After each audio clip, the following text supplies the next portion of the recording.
जय हिंद साथियों, स्वागत आप सभी का हमारे यूट्यूब चैनल बिग जोश में। तो साथियों, उम्मीद करता हूं कि आप सभी स्वस्थ होंगे।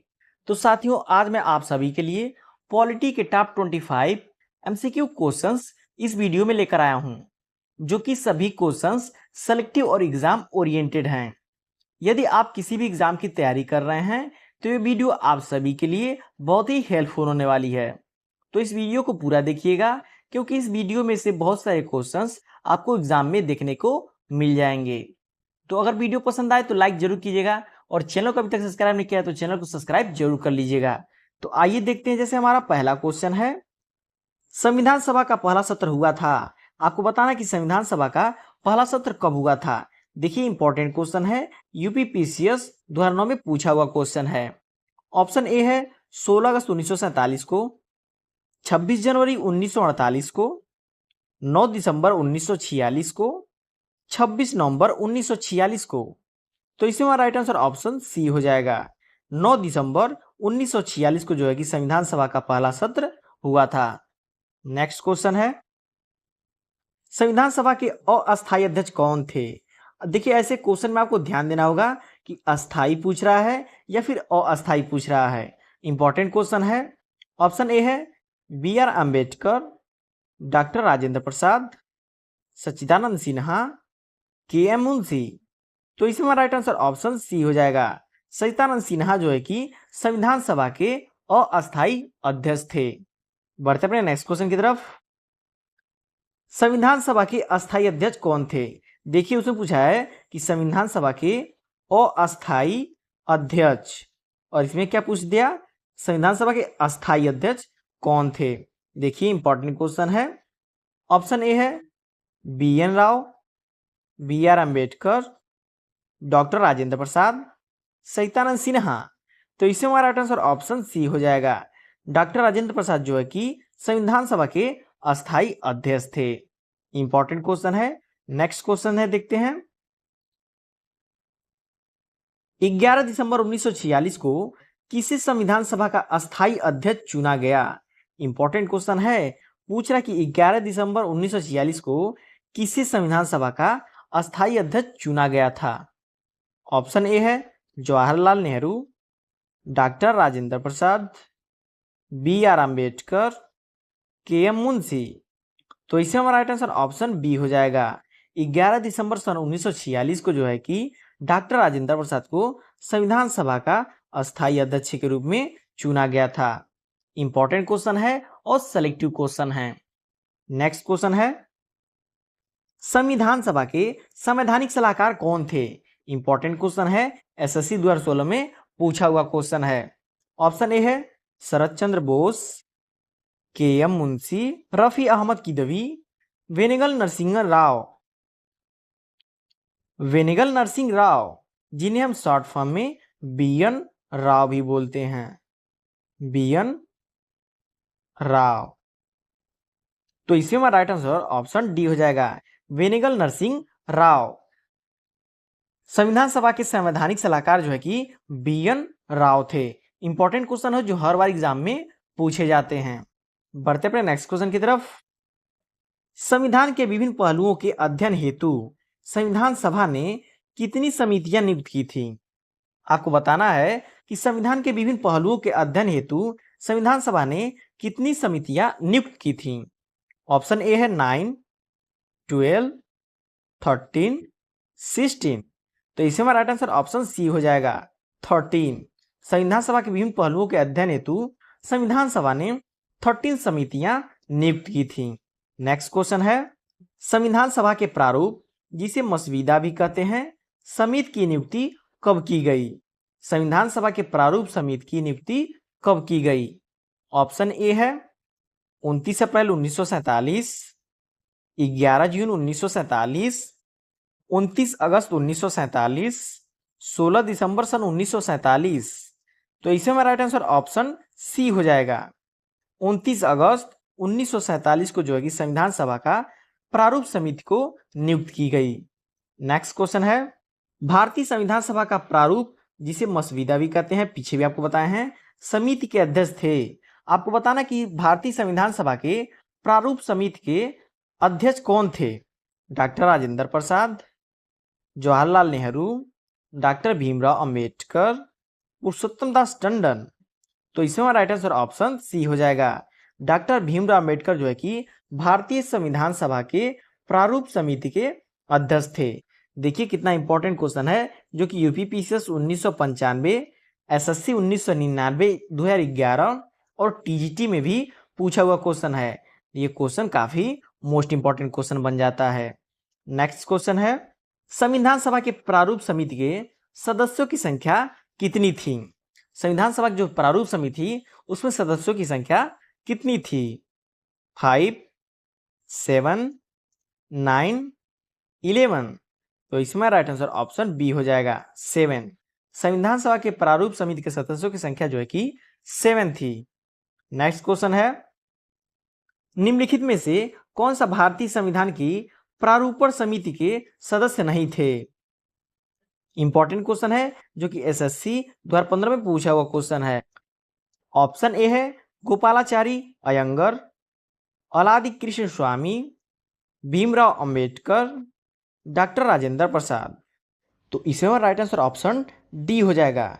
डॉक्टर राजेंद्र प्रसाद जो है कि भारतीय संविधान सभा की प्रारूप समिति के सदस्य नहीं थे। नेक्स्ट क्वेश्चन है, निम्नलिखित में से कौन सा प्रारूप समिति का सदस्य नहीं था? इसमें भी आपको बताना चारों में से कौन ऐसे जो प्रारूप समिति के सदस्य नहीं थे? जवाहरलाल नेहरू, मोहम्मद सदाउल्लाह, के.एम. मुंशी, गोपालस्वामी अयंगर। तो इसमें राइट आंसर ऑप्शन ए हो जाएगा। जवाहरलाल नेहरू जो है कि प्रारूप समिति के सदस्य नहीं थे। नेक्स्ट क्वेश्चन है, संविधान की प्रारूप समिति के समक्ष प्रस्तावना का प्रस्ताव किसने रखा था? मोस्ट इंपॉर्टेंट क्वेश्चन है, मोस्ट इंपॉर्टेंट क्वेश्चन है। देखिए आरआरबी टीसी 2006 में पूछा हुआ क्वेश्चन है, एसएससी में पूछा गया है, सीआईएसएफ में भी पूछा गया है। तो ऑप्शन ए है भीमराव अंबेडकर, बी.एन. राव, महात्मा गांधी, जवाहरलाल नेहरू। तो इसमें भी हमारा राइट आंसर ऑप्शन डी हो जाएगा, जवाहरलाल नेहरू। जवाहरलाल नेहरू जो कि संविधान की प्रारूप समिति के समक्ष प्रस्तावना का प्रस्ताव जो है कि रखा था। इंपॉर्टेंट क्वेश्चन है। नेक्स्ट क्वेश्चन है, संविधान सभा के सभी निर्णय किस आधार पर लिए गए? जो संविधान सभा बनाया गया उसका निर्णय किस आधार पर लिया गया? एकता और अखंडता, बहुमत, सर्वसम्मति या सहमति और समायोजन? या सहमति और समायोजना। तो इसमें हमारा राइट आंसर ऑप्शन डी हो जाएगा, सहमति और समायोजना। संविधान सभा के सभी निर्णय जो है कि सहमति और समायोजना के आधार पर लिए गए। नेक्स्ट क्वेश्चन है, संविधान सभा के उद्देश्य प्रस्ताव किसने प्रस्तुत किया? संविधान सभा का जो उद्देश्य प्रस्ताव था उसे किसने प्रस्तुत किया था?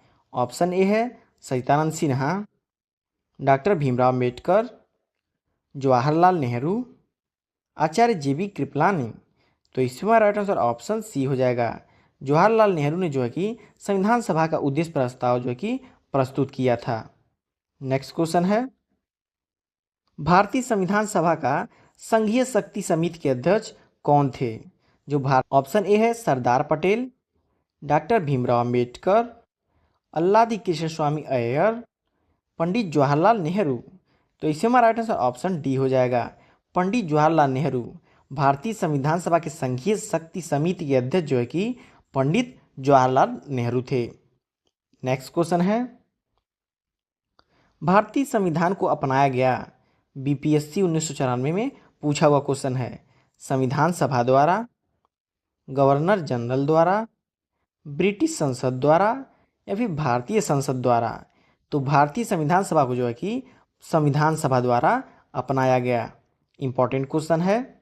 नेक्स्ट क्वेश्चन देखते हैं, संविधान निर्मात्री परिषद की झंडा समिति के अध्यक्ष थे? ऑप्शन ए है डॉक्टर राजेंद्र प्रसाद, के.एम. मुंशी, डॉक्टर भीमराव अंबेडकर, जवाहरलाल नेहरू।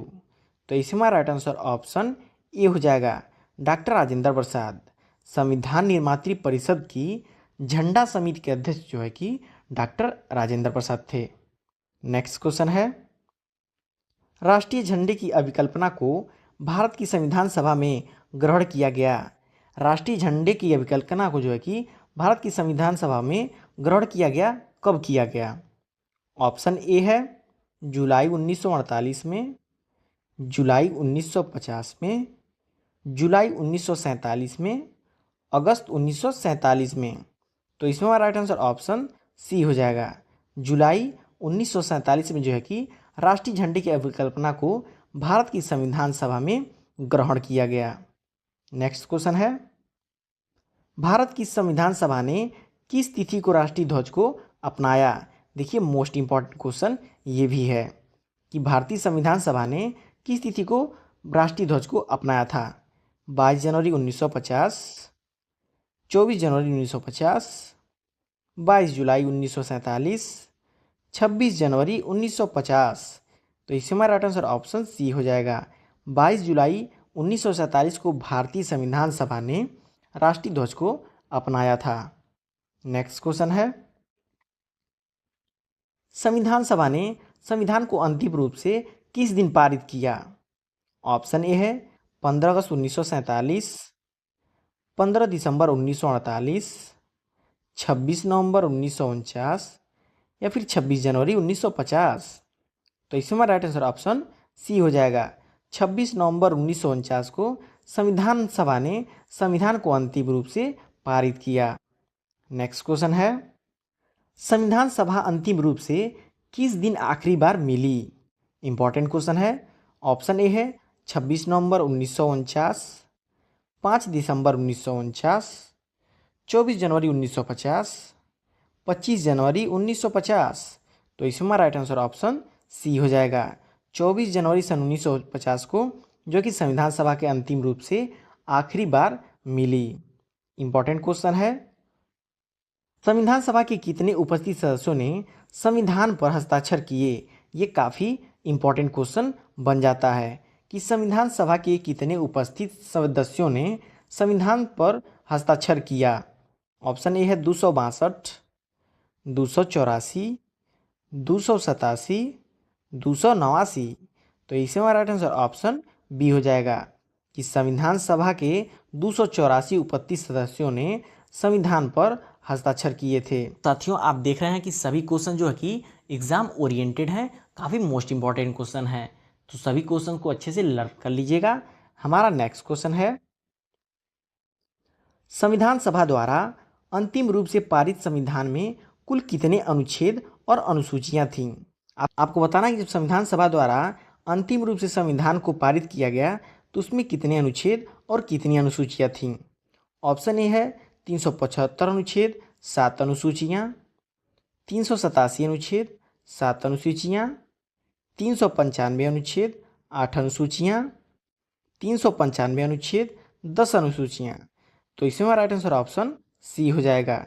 395 अनुच्छेद, 8 अनुसूचियाँ। बढ़ते अपने नेक्स्ट क्वेश्चन की तरफ। संपूर्ण भारतीय संविधान के निर्माण में संविधान सभा को कितना समय लगा था? आपको बताना कि संपूर्ण संविधान को बनाने में कितने दिन का समय लगा था। ऑप्शन ए है 2 वर्ष 7 माह 23 दिन, 2 वर्ष 11 माह 18 दिन, 2 वर्ष 11 माह 14 दिन, 2 वर्ष 11 माह 23 दिन। तो इसमें हमारा राइट आंसर ऑप्शन बी हो जाएगा। 2 वर्ष 11 माह 18 दिन। संपूर्ण भारतीय संविधान के निर्माण में जो है कि संविधान सभा को 2 वर्ष 11 माह 18 दिन का समय लगा था। नेक्स्ट क्वेश्चन है, किस दिन संविधान सभा का अंतरकालीन संसद के रूप में आविर्भाव हुआ? ऑप्शन ए है 24 जनवरी 1950, 25 जनवरी 1950, 26 जनवरी 1950 या फिर 18 फरवरी 1950। तो इसमें हमारा राइट आंसर ऑप्शन सी हो जाएगा, 26 जनवरी 1950 को जो। तो साथियों ये रहे आपके टॉप 25 इंपॉर्टेंट क्वेश्चंस जो कि सभी एग्जाम ओरिएंटेड और सेलेक्टिव क्वेश्चन हैं। तो आई होप आप सभी लोग को सारे क्वेश्चन अच्छे से समझ आए होंगे और लर्न भी हो गए होंगे। तो अगर वीडियो पसंद आया हो तो लाइक ज़रूर कीजिएगा, चैनल को अभी तक सब्सक्राइब नहीं किया है तो सब्सक्राइब जरूर कर लीजिएगा।